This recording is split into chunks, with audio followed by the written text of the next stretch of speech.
If you've ever been told you were allergic to penicillin and other antibiotics, doctors are now saying that's probably not the case. Roughly 10% of the U.S. population say that they are allergic to penicillin, but the CDC reports only 1% is truly allergic. ABC 3340's Edward Birch spoke with doctors who want to clear up this misconception. Edward?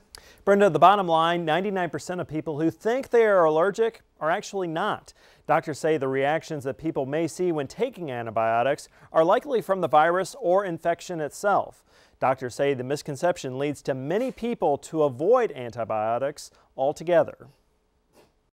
We use antibiotics a lot more these days than we probably used to. They could have an adverse effect that may or may not be related to the antibiotic, but once you're on an antibiotic, it tends to get blamed for that.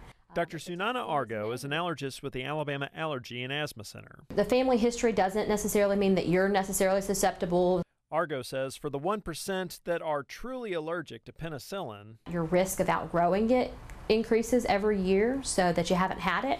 So even for people who were allergic in the past, 5-10 years down the road, we can test them and they no longer have any trouble with it. Argo says age can play a factor in the misconception of a penicillin allergy. It's very common in children, I think, to get rashes, whether it be related to the antibiotic, whether it be related to the infection itself. Broad-spectrum antibiotics are used as an alternative to penicillin.